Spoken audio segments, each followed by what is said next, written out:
magnitude 3.5 and magnitude 3.0 minutes apart in the Long Valley Caldera Supervolcano of California. Hundreds of quakes east of that. Mono Lake in Nevada. This is the area of Nevada that has 9 volcanoes right there. And we'll take a look at the map so you can understand what's going on there. Obviously, something is on the move there. It seems that we do have deformation and inflation in Long Valley Caldera, which is considered a high threat volcano on the Walker Lane fault system. Let's take a look at the maps. We are at Seismo Berkeley. This is our area of Mono Lake. This is our 3 magnitude at 3.4 kilometers depth. This, of course, is the Long Valley Caldera. You can see the quake swarm there. The blue is the past day and the red is the past hour. And this one here, of course, look at this. This is the red past hour, 3.5, about 5 minutes before this one here of the 3.1. Okay, this is the one at 3.0 at 3.9 kilometers depth. And this is our area.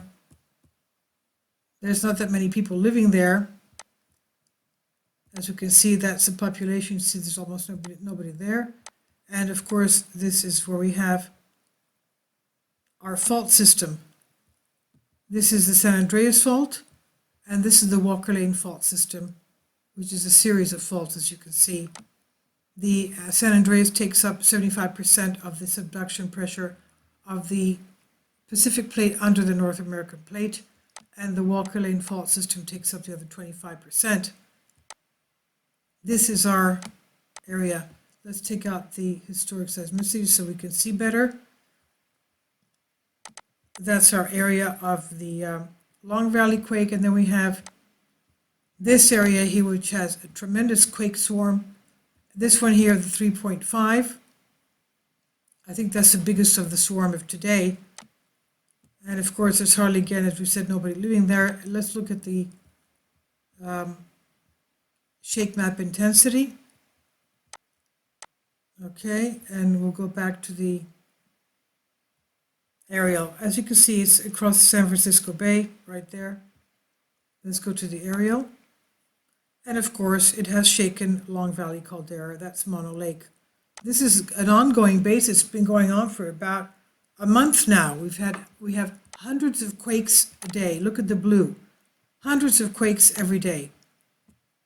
Now, let's go to the Long Valley Caldera map, as you can see here. And this area where the legend is where we had our earthquake swarm. And large 17 by 32 kilometer Long Valley Caldera east of the central Sierra Nevada range, California, the result of a giant explosive eruption that happened 760,000 years ago and formed the widespread voluminous Bishop Tuff. The caldera has been showing unrest in recent years in the form of deformation, in that it is inflating, deformation of the caldera floor and earthquake swarms. And of course, these swarms are it's a very unusual and extraordinary occurrences what we can see here. Something is going on there, obviously. And there is, of course, magma under there. We have a geothermal plant in Long Valley Caldera Supervolcano. We also have a geothermal plant in Ridgecrest, geothermal plant in Salton Sea, and of course, geothermal plant at the geysers right here, where we have another earthquake swarms going on there continuously. Salt Lake City has been having earthquakes almost every day since the 5.9 magnitude quake that we had on March 18. And the Idaho earthquakes here, 3.6 today, is one of the biggest ones. And that was the 6.5 that triggered all these. That took place on March 31st. And this is, of course, Yellowstone. And this is the area of the magma, the mantle plume that rises from Baja and goes up this way, runs through Utah. Utah has 8 volcanoes south of Salt Lake City. And it goes that mantle plume goes into Yellowstone, then turns west under Idaho. So that imaginary 7 is the mantle plume that comes from Baja. That's the eastern arm of it. The western arm goes under San Andreas in the Volcanoes fault system. That's the same magma mantle plume. Okay, so as we can see, this past hour, there is a lot more activity there than we have in Ridgecrest.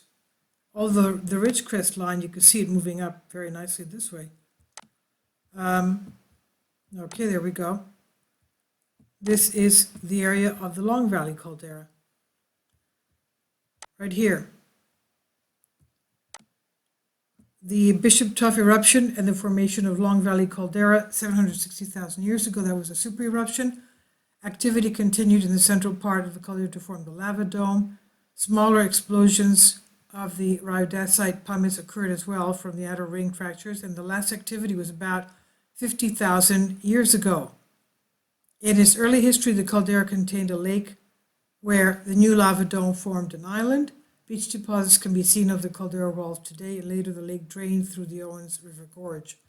And this is the area of the Nevada volcanoes. This one here, Aurora Bodie, is around the area of where we're having our, in Adobe Hills, is where we're having our earthquake swarms, right there, at the California-Nevada border.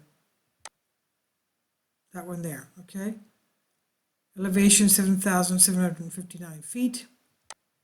And this is the area of our tremendous activity lately. Steamboat Springs, Buffalo Valley, Sheldon Atoll. All this is basically a volcanic field. Utah has 8 volcanoes this way south of Salt Lake City. And then we have the Boise right there. Those earthquakes since March 31st, the 6.5, that's triggered a lot of activity. And we have 9 volcanoes running west this way, horizontally this way. And that there is Yellowstone Lake, as you can see that blue thing there. That's Yellowstone Lake. So all of this is volcanoes. In Nevada, of course. And of course, the California high threat volcanoes right around here on the Walker Fault system, or also where we have the Nevada volcanoes as well.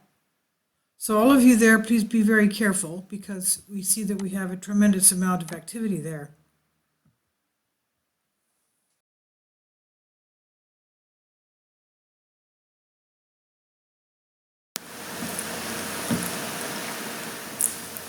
If you'd like to join me on my Patreon account, you will hear content not covered by mainstream media.